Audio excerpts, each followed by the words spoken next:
Talk It Up with Tyson,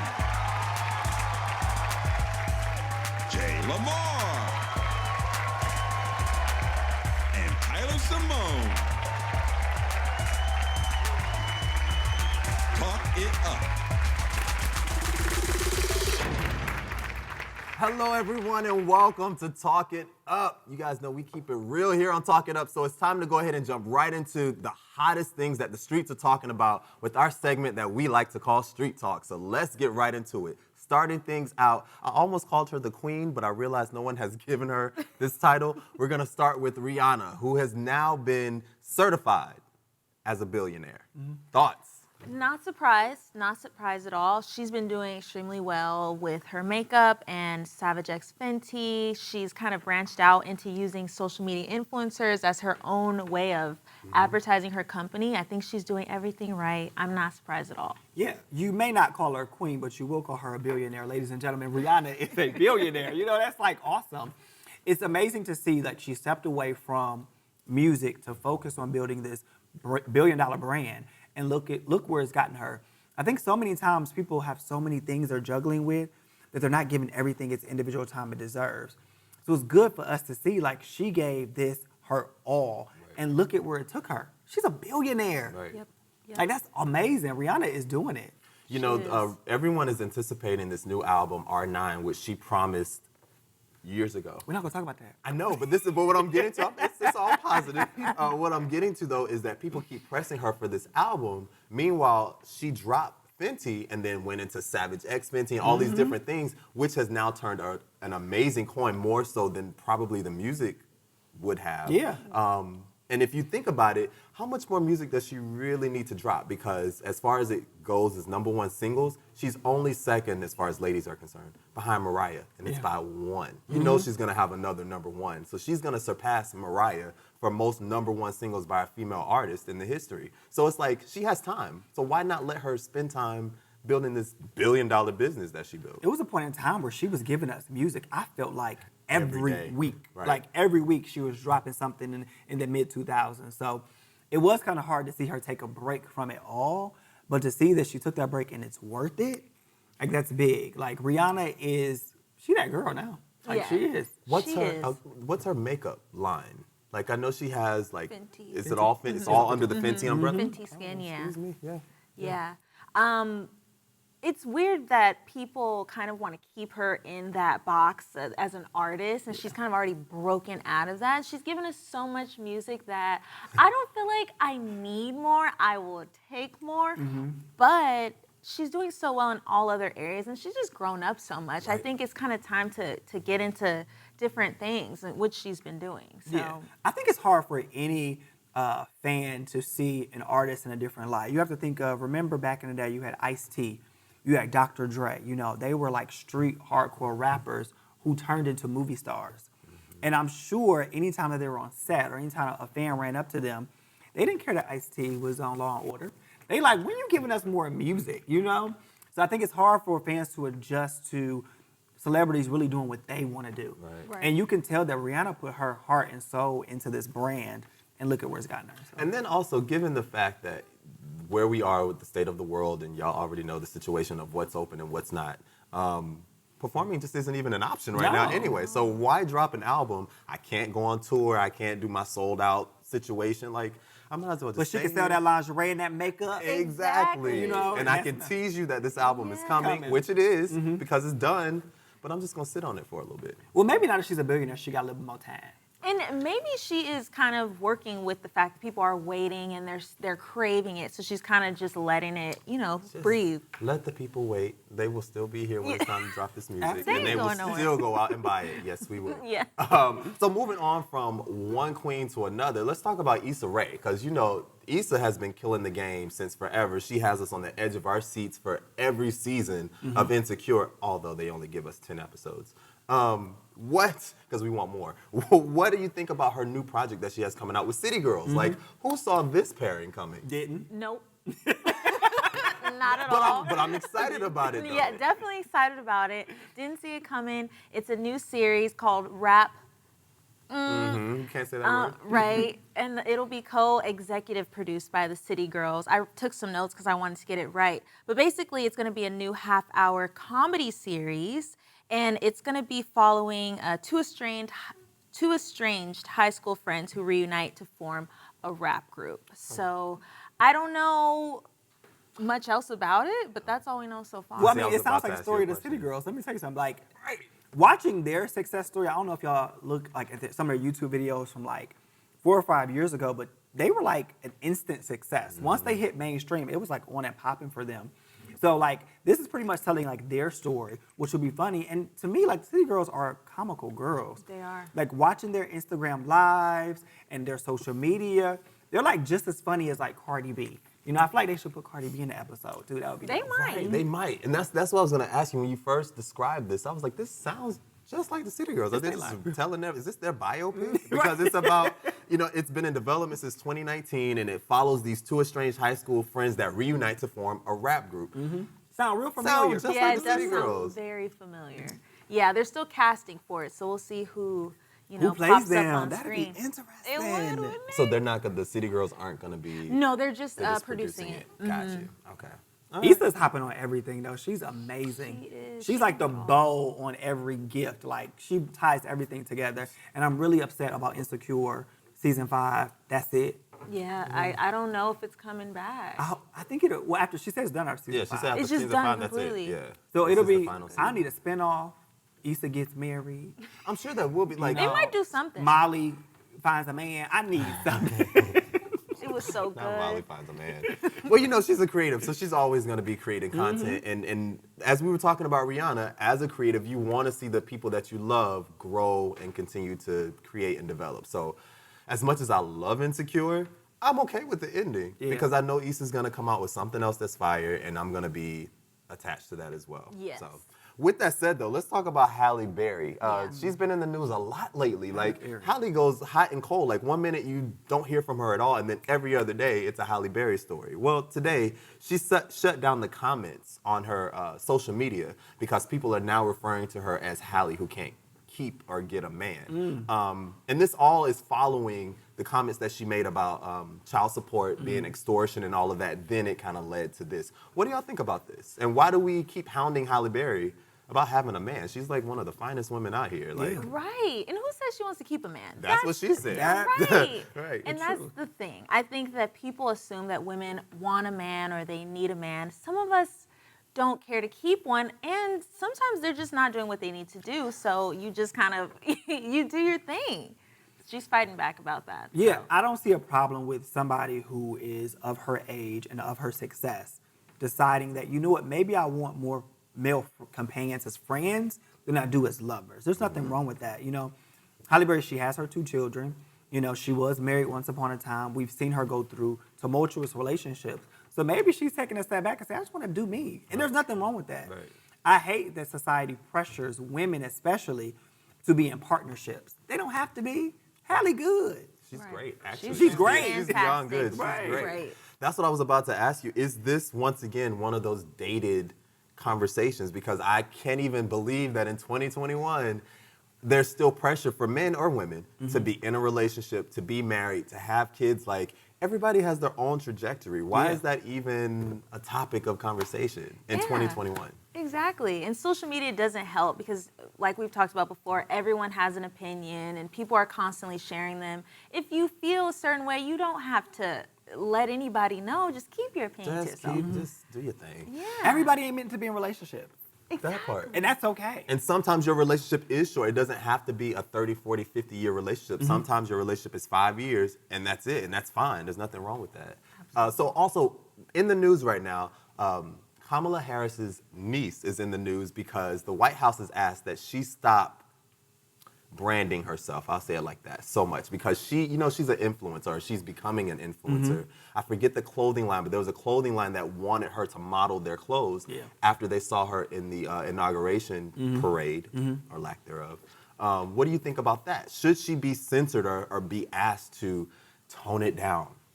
Well, is the issue that Kamala appears a lot in her content, or she's just kind of branding herself around the fact that Kamala is her It's a little family. bit of both. A Like little bit of she both. mentions, I think she mentions Kamala and the fact that her aunt is VP and all of that quite And frequently. they wrote she wrote a book entitled, it was Kamala and then her daughter's name. Her name is Mina.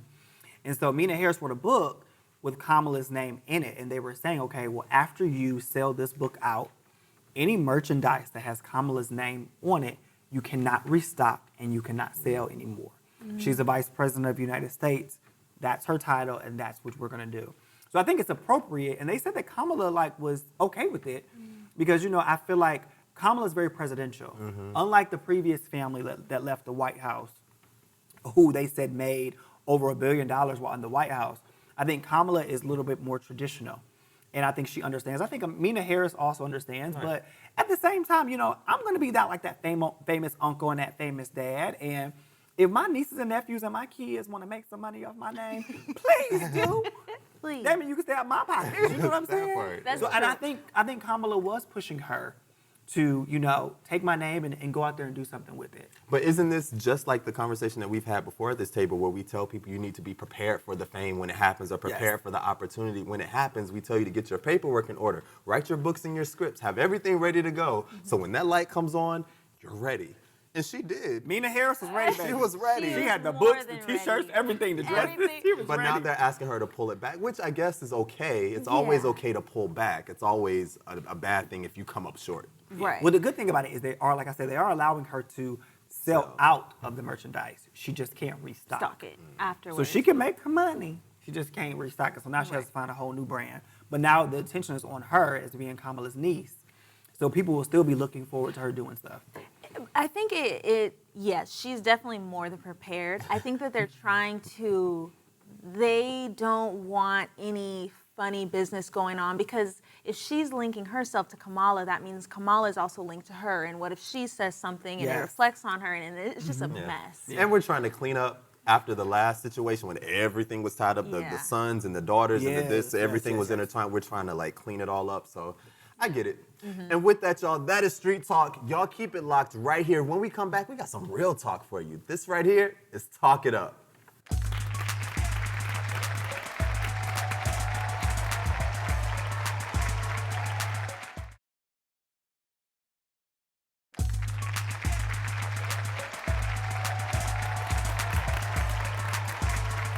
Hey, yo, welcome back to Talk It Up. Let's keep it real right now with some real talk. So we're talking about money right now. I want to talk about the two things, these stories that keep jumping out at me because y'all know I shared them with you, but insurance policies.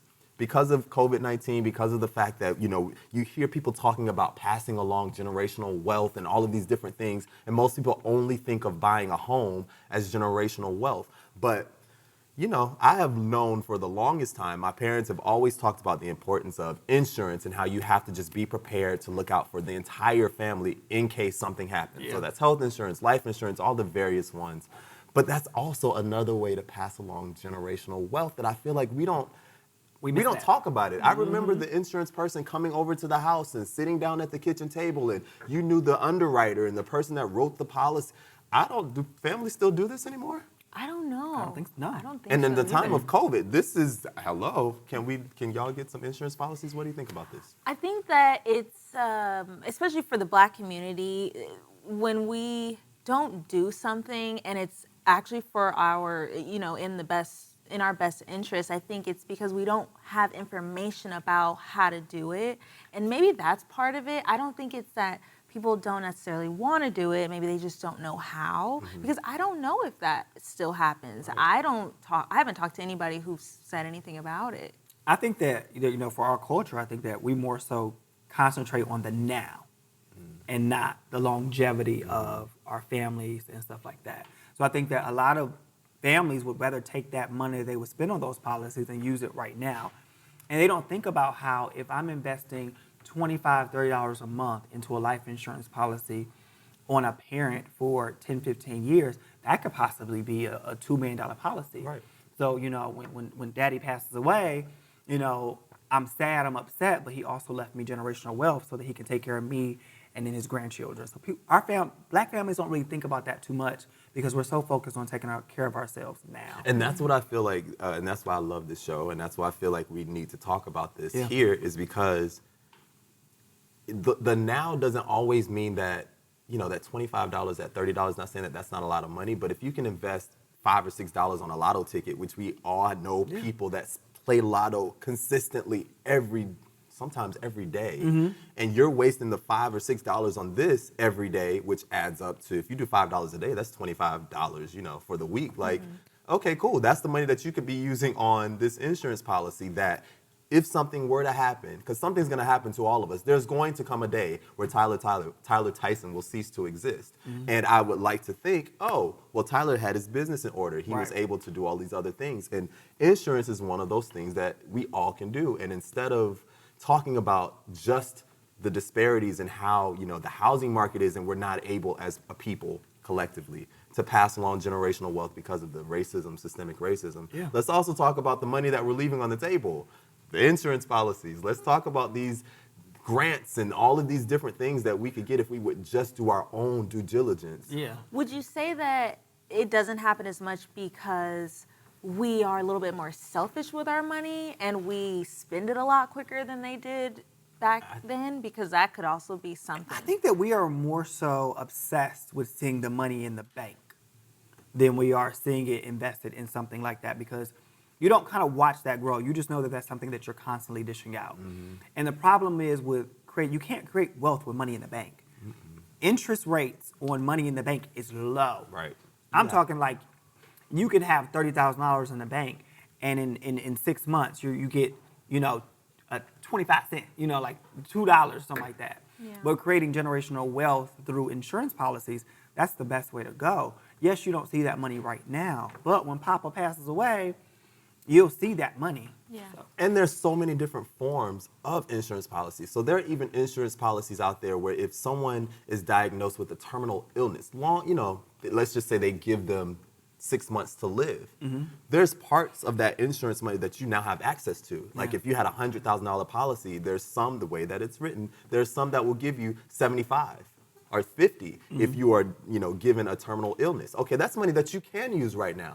But once again, if we're only gonna live in the now, and I'm only concerned with the $600 that's in the bank account, but you keep chipping away, that $600 is not gonna do anything for you or your family in times of need or a crisis. So it's like, it's time for us to just stop with our head in the sand. It's time for us to come together. As we're getting everything else in order, we have to now bring the family back together, like Big Mama used to do, sit everyone down, let everyone know this is what we need to do. This is our plan of action should something happen. And I just don't see why we got away from that. And now that we see that we have gotten away, okay, now let's get back to it. And as an adult, I think a working adult, it's very important that you have a policy on yourself. If your job offers it, or you get a letter in the mail that say, hey, if you pay $3 a month, you'll have a $25,000 policy. I think it's our responsibility to make sure that's taken care of, just in case we leave this earth before our parents. And do it for your kids also, because let me tell you, since I was like 5, so all I'm saying is, for the younger you do it, the less you have to worry about paying. So as you say, as people want to hold on to their money right now, if you do it when you're 16 for your 16-year-old, and you're only paying $5, you're not going to miss that $5 compared to like 50 for like a 50-year-old or something. So I wanted to bring that to y'all, but then also something else that I just thought was very interesting, and it's about money, it's about flipping money, and it's about the fact that there are so many, so many people were talking about during COVID-19, these mansion parties here in LA, and they were trying to understand, why are they happening? How do we stop it? I don't understand. Well, come to find out, there's been a whole investigation. Most of those parties were people that took their unemployment money, Airbnb through a party, charged to get into the party, to flip the money. And so when you hear that in times of COVID, you're like, oh, that was kind of smart a little bit. You turn this $5,000 or whatever your money was into now $60,000. But it was at the risk of like a national health crisis. Thoughts? I remember seeing these mansion invite parties on Eventbrite, and they were popping up everywhere. They were everywhere, and I didn't understand where they were coming from and how this was possible. It is smart, technically, to flip the money from a financial standpoint. As far as, like you said, where we are with the world with COVID, no, it's not smart, and it sucks that so many people went ahead and went knowing that. I doubt there were precautions being used. So. No. Oh yeah, I doubt that. I seen something on the news where the people were coming out of the party and they had tables lined up. And there were police officers at the table. So as you walked out of the party, you got a citation.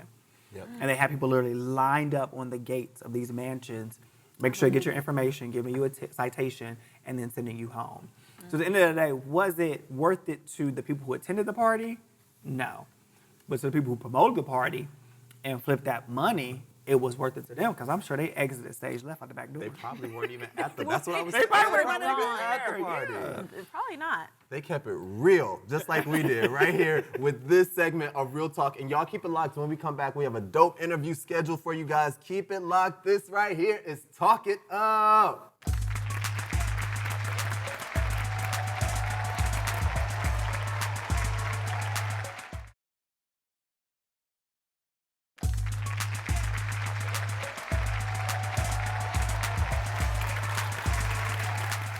Hey y'all, welcome back to Talk It Up. Our first interview, we are joined by actor and comedian and I want to say YouTube sensation, Jahan Jones. Y'all give it up for my man, Jahan Jones.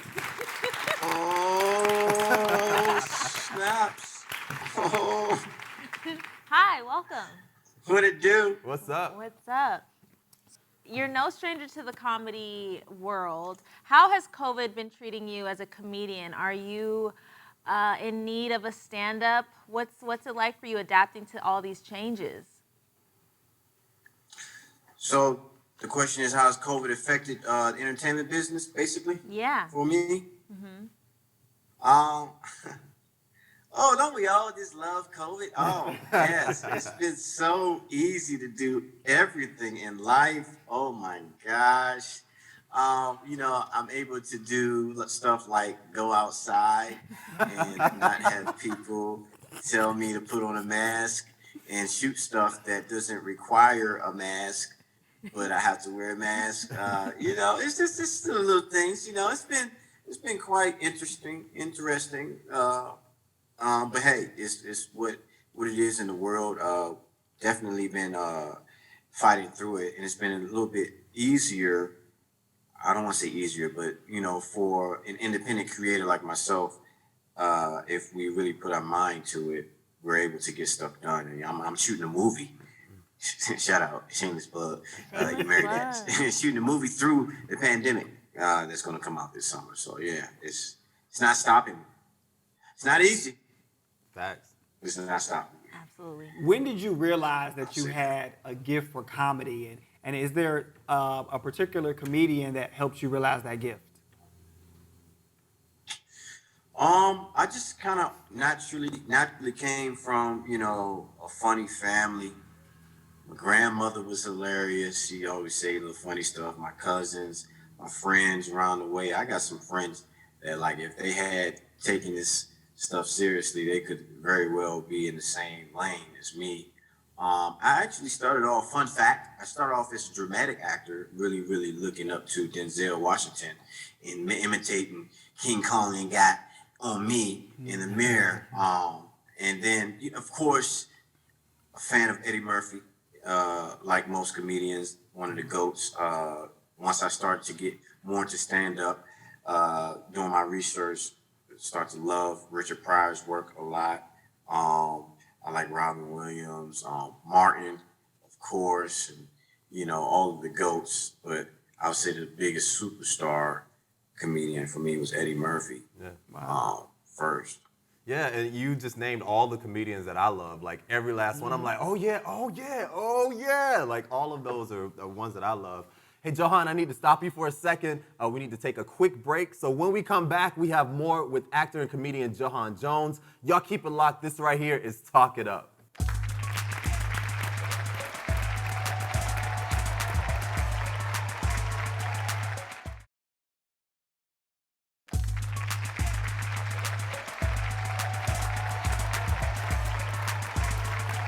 Hey y'all, welcome back to Talk It Up. We are joined by actor and comedian Jahan Jones.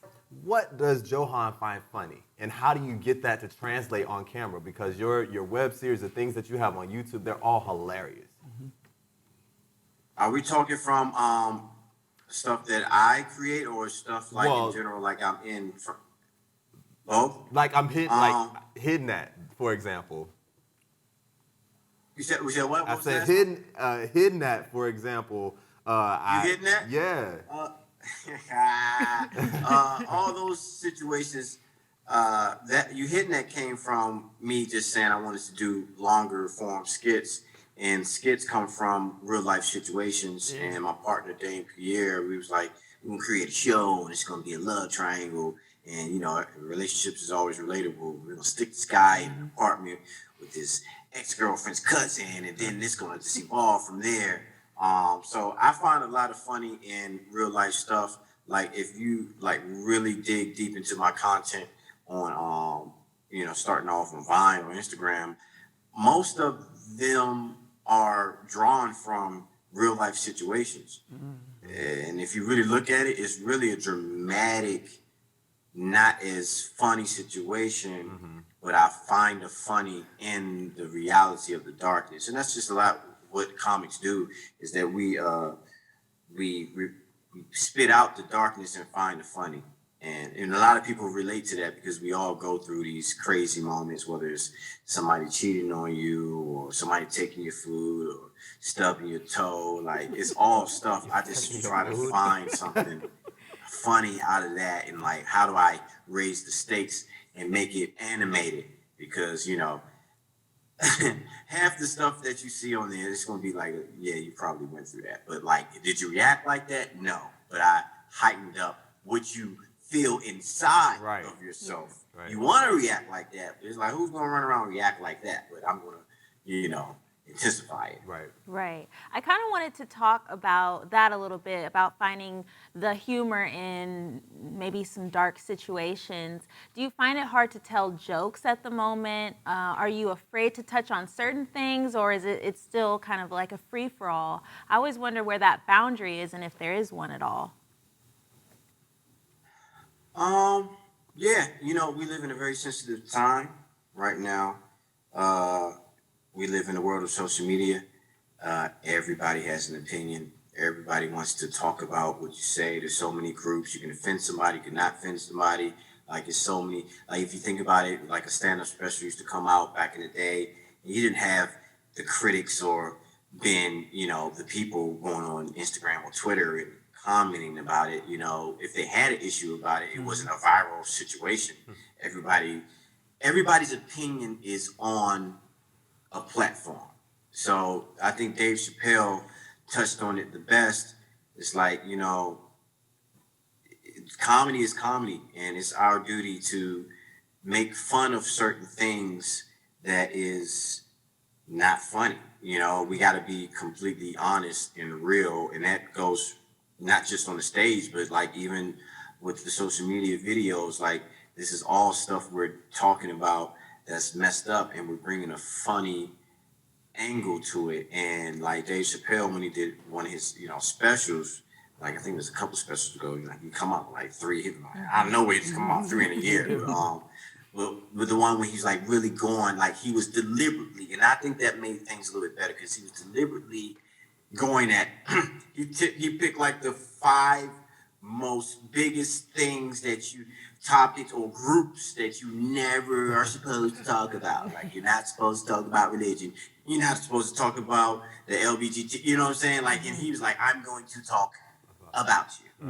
I'm going to, you know, and I think that was the type of energy that was needed, because it made people realize that, you know, we're comics, you know, we gotta, you know. So I deal with it, you know, and I just understand that you can't make everybody happy.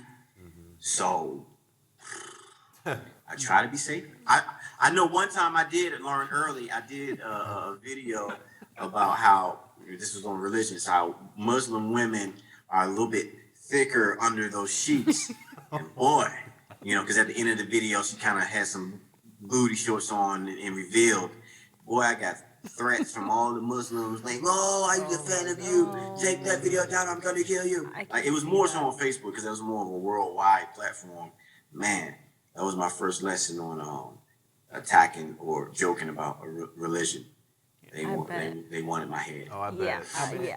If you had to pick one female comic to do a skit with, who would it be? Would it be a Lunel? Would it be a Tiffany Haddish? Like, who would your female comic co-star be? Jeez, I don't know. That's a tough one. Actually, yeah, that's tough because I've ran into Lunel a couple times. She's super talented. I actually did a movie with Tiffany Haddish. I was in a movie with her. One of those straight to DVD movies. It's a good movie, Still a movie. But it was like, you know what I'm saying? It's like we've been in the game so long, we all in the same class, and Tiffany just sprouted out, and she did her thing, and she's well deserving of it because she's been grinding for a while. But it's a female comic. I don't know, because I worked with almost everybody, and I don't know what female comic that's out now that I probably haven't had some type of. I'll have to think on that one. All right. We'll get back to it. Yeah. Don't worry, you still got time. But with that, I do want to ask you before we let you go. I want to know, what do you have next? Like, I want you to tell us what you have in the making, because I know you're working on something. Because you already told us that's what you do. And and then also, I need you to give our audience, your Instagram, your contact information, how they can see all this amazing content. Well, first and foremost, you can look out for your boy on all social media platforms. I hope you guys writing this on whatever down, like at Jahan Jones on everything. That's JUHAHN JONES JOMES. That's Jones. All right, just so you guys know that. As far as what I got coming up, finishing up my movie You Married That, which is inspired by the YouTube sensational show You Hitting That. That should be a romantic comedy coming out this summer. Working on my other TV show, Killer Bay, a horror comedy movie for that. I got my infamous movie, The Juice. This is about Jerry curls. Still got to do that. Yes. I'm experimenting with some new characters. I got this new character that did pretty well. I released on my Instagram last week, Levon the Don. He basically got like 10 million followers on Black Planet. For all you younger guys that probably don't know about Black Planet, but it was one of the first social media platforms. And yeah, just really taking my stuff to the next level, taking, back ownership of my content and really like producing higher quality stuff and sending it back to the people working on a platform called cluster.tv and really just kind of like honing in and, just being a network. I've been creating content for the people for all this time, so now it's time to, have ownership on that. Absolutely. Well, listen, I'm glad you mentioned Killer Bay because I wanted to talk about that, but we're running out of time. So the closer that you get to the release date of this film, please come back. We would love to have you back here at the table here at Talk It Up. So y'all give it up to comedian, actor Jahan Jones. And for more information, you can follow him on all social media, and we will be right back with more of Talk It Up.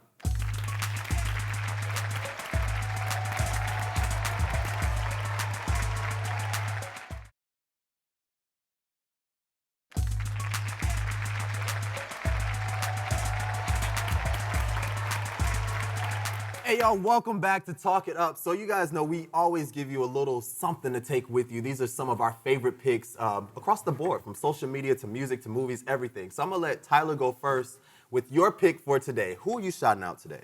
I have two, and they're for the same reason. Plies and Little Yachty. And I'll tell you why. So, okay, I know it's random, but they have something in common. They both have recently gotten rid of their grills.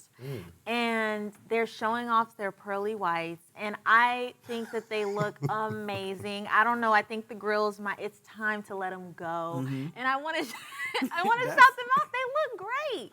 I love it. I love that. That's a great shout out. I love it. I was not expecting this. Is this a comedic routine? No. I was not expecting this, but okay. Well, I think I'm going to shout out Tiffany Haddish on Instagram. If you follow Tiffany Haddish on Instagram, she really lets us into her life. Now we're seeing a bit more about her love life and her relationship with Common. It's interesting to see Tiffany Haddish go from this street comedian to now this star. So it's such an awesome journey to watch. And also watching her on Instagram is so fun. So Tiffany Haddish is my shout out for the day. I love Tiffany. Had Thanksgiving dinner with her. I'll save that for a later date and time also. What y'all eat? Everything.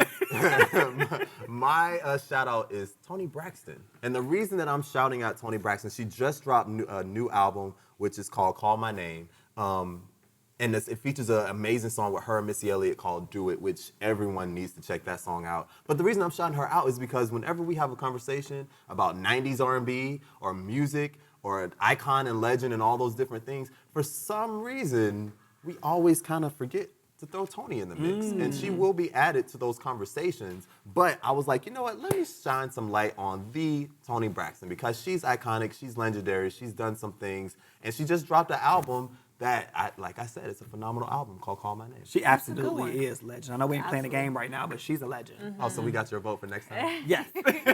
Wait, okay, sorry. I feel like I have to explain myself a little more. Oh, you don't feel confident with your live? Are you retracting? You don't feel confident. It's just, okay, so the reason why I brought this up is because I think that rappers are kind of starting to move in a different direction. That, like, over-the-top image that they used to put on, it doesn't seem to be working as much, and I like the way that it's going. And I think that slowly but surely they're going to kind of all start moving in that way. So I just thought that was... No, I love that you shouted them out because it was something I would have never thought of. Never. But you're absolutely right. I remember when I saw Plies take the grills, I was like, oh, I forgot what he looked like without a grill. right? So you're right. Yeah, that was a good one. So there we go. That's our shout out. Y'all keep it locked. We have more of Talk It Up right here. Keep it locked.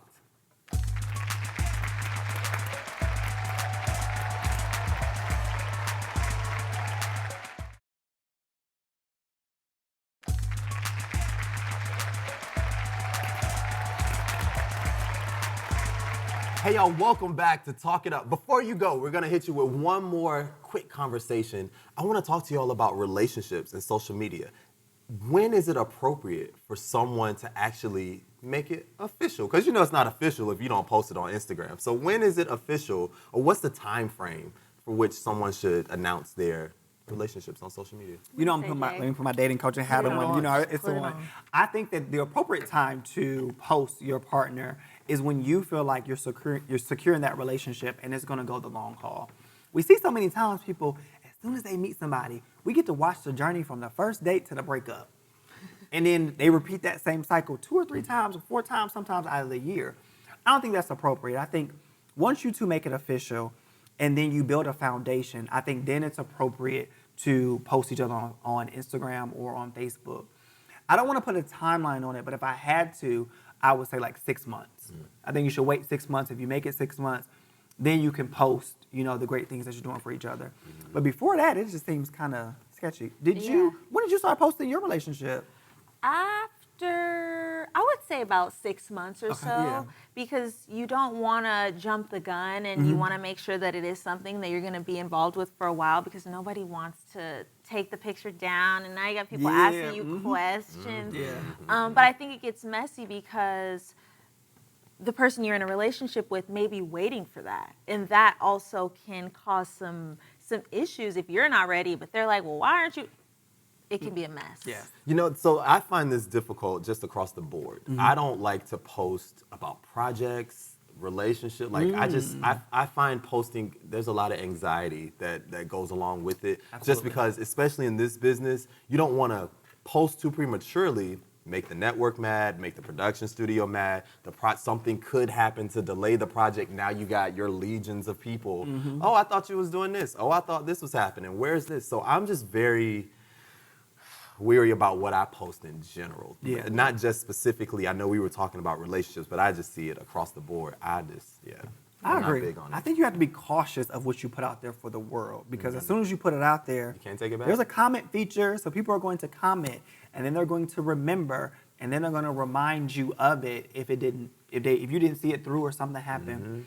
So I think you have to be conscious of what you put out there for social media. Yeah. And even looking at a story that we covered, Meghan Markle and Harry, look how they were like, you know, we want to be sure before we announce. Yes. You know, once we get out of the danger zone of another miscarriage or something. I think Beyonce mentioned that when she was going through her situations getting pregnant. She was like, I didn't even want to make an announcement because every time, you know, I would have a miscarriage or something. I think Wendy's, same thing. She had like 5 or 6 earlier on. She talked about that in her biopic, the struggles that she had. And it got to a point where she was like, I I'm not gonna mention it until I know for sure that we're kind of in the safe zone. So Exactly. I feel like there is a lot of anxiety around posting. Yeah. You know, now there that you is. think about it, because when you post something and you put it out there for the world, it's like it almost has to be exactly what you want it to be. And if it's not, you all often feel like, did I do something wrong? Or Yes. exactly. it's interesting. It is. And I felt that a lot during the time when all the protests and everything was happening, because we know what we stand for, but there are times where you're thinking, I don't know if I want to put it out there, you know, like that, or I don't know what to say, or I don't, it's so public. Yeah. And I think that we're uncomfortable with just us knowing, you know, Yeah. us knowing that we're secure in our relationships and us knowing where we stand politically. It's like the whole world has to know. Did now. y'all feel like y'all had to post during the, with all the protests and all the social injustice issues happening? Did you feel like you had to make your statement known, or was it known already? I don't think I needed to make my statement known. I think everyone just, you know where I stand, you know what I'm about. Like if you go to my page, it's right there front and center. I think what it was for me is that it was important for me to like make a public stance, and then also that was where you kind of got your information. Yeah. Like that was like, for lack of old school, the bulletin board. That was like where you go back to find, okay, where are we meeting? What's the meeting place? Where's the march gonna be? How long is it gonna be? What do I need to bring with me? Oh, we need this, we need that. All of that you kind of found on social media. Yeah. So in order to be a part of the club and the group, you kind of had to, you know, post just to be like, I'm right here with you guys. Yeah. Protesting became addictive for me. Like I feel like this is something that I felt like it was a monumental moment, and I was a part of it. Right. So like every day I would be searching, like, okay, they protesting. We're okay. I got 30 minutes. I can go out here on lunch break and protest with my people, and then bring do it my back home. part. Yeah. Right. Yeah. So it Yeah. became addictive. I could see that. You know, also posting about it though, I felt like it was my responsibility for those who weren't able to be there, or Right. for those people that needed to know that we are having issues within our community, and I need you to know about it. Yeah. And I did also want to, what I kind of use mine as a way to entice people to come out, because I know you might have a certain idea of what the protest or the march or whatever it looks like. Yeah. But when you see it, you're like, oh, this is what they're doing. Yeah. Oh, if Tyler's out here, he's doing it. He's not afraid of this, that, and the third. I'm going to come on out here next time. Yeah. So that's it. I wanted to drop that off with you and with you before we left. Make sure you join us right here at this table tomorrow for another episode of Talk It Up.